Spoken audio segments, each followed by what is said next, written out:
Oh merde, merde, merde, merde. Lieutenant-colonel, mon caporal. Oui, quelle est cette alarme? YouTube, j'espère que vous allez bien. L'homme dont je vais vous parler aujourd'hui nous a probablement tous sauvés en suivant son instinct. Je vais donc vous parler d'un russe... T'as pas vu mon téléphone, s'il te plaît? Non, j'ai quoi? Tu vas pas me faire le coup avec tournage? Pardon, excuse-moi. Ok, merci. Je disais donc, les amis, que... Désolé, hein, je savais pas que tu tournais. Excuse-moi. Désolé. Je vais donc aujourd'hui vous parler d'un russe qui a évité ce qui aurait pu être l'une des plus grosses catastrophes de l'histoire de notre planète. Alors installez-vous confortablement, prenez vos popcorn et bonne vidéo. Nous sommes en 1983, 8 ans avant la fin de la guerre froide. Le monde entier est concerné et la tension entre les Américains et l'URSS est au plus haut point. Surveillance, espionnage, assassinat, tous les coups sont permis. Il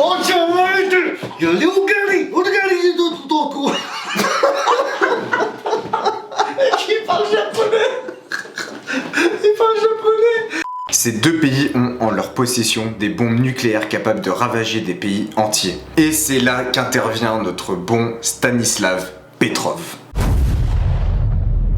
Né le 9 septembre 1939 à Vladivostok, Stanislav Petrov était un lieutenant-colonel des forces aériennes soviétiques. Le 26 septembre 1983, alors âgé de 44 ans, Stanislav Petrov travaille cette nuit-là dans un bunker secret près de Moscou, chargé de surveiller d'éventuelles attaques nucléaires des Américains via un système d'alerte satellite. Les ordres sont simples, prévenir immédiatement sa hiérarchie en cas d'une attaque ennemie. Quand tout à coup, les écrans s'affolent et les alarmes se mettent à sonner. La menace d'une attaque nucléaire par les États-Unis est réelle. Pour décrire son ressenti à ce moment précis, il a confié à la BBC en 2013 lors d'une interview ceci. Je ne pouvais pas bouger. J'avais l'impression d'être assis sur une poêle brûlante.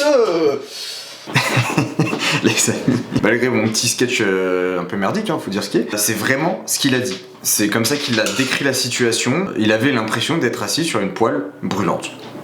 J'avais toutes les informations qui suggéraient une attaque sous mes yeux. Si j'avais envoyé un rapport à mes supérieurs, personne ne l'aurait remis en question. La troisième guerre mondiale ne tient alors qu'à un coup de fil. Mais Stanislav a un pressentiment. Le lieutenant-colonel ne voit que 5 petits missiles sur l'écran. Quand on déclenche une guerre, on ne la commence pas en lançant seulement 5 missiles. On fait peu de dégâts avec 5 missiles. C'est vrai que ça aurait été bête de la part des Américains d'engager une offensive avec peu de moyens, tout en sachant que du coup les répercussions, la contre-attaque aurait été d'une ampleur sans précédent. Stanislav Petrov estime donc qu'il s'agit d'une fausse alerte, et il supplie le ciel d'avoir raison. Il a volontairement désobéi à la procédure en stipulant à ses supérieurs qu'il s'agissait donc d'une fausse alerte, sans préciser qu'il n'en était pas sûr.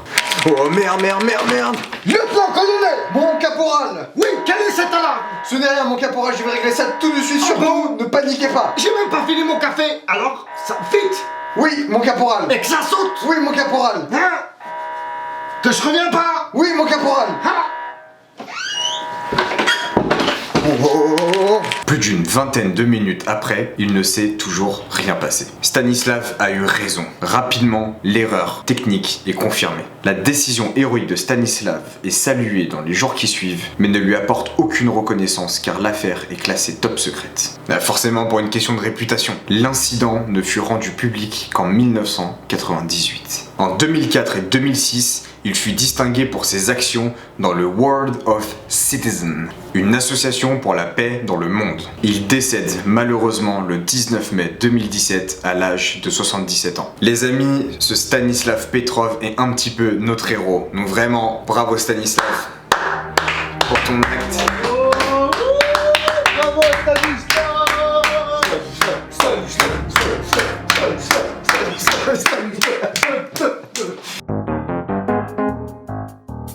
Oh merde. Que se passe-t-il, mon caporal? Lieutenant-colonel. Mon caporal. Non. Oh merde. Lieutenant-colonel, mon caporal. Qu'est-ce que c'est cette alarme?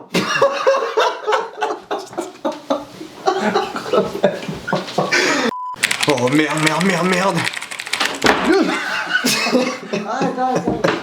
Oh merde. Lieutenant-colonel, mon caporal. Oui, quelle est cette alarme? Ce n'est rien. C'est quoi? Non, mais pourquoi tu rigoles?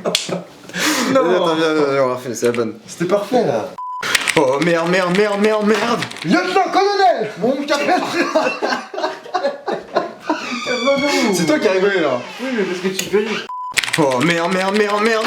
Lieutenant-colonel, mon caporal. Quelle est cette alarme? Ce n'est rien du tout. Surtout ne paniquez pas, s'il vous plaît. Je vais régler ça tout de suite. Vous me dépêchez là. Moi je vais finir mon café en paix, hein. Oui, mon caporal. Et que ça saute. Oui, mon caporal. Et que ça saute. Oui, mon caporal.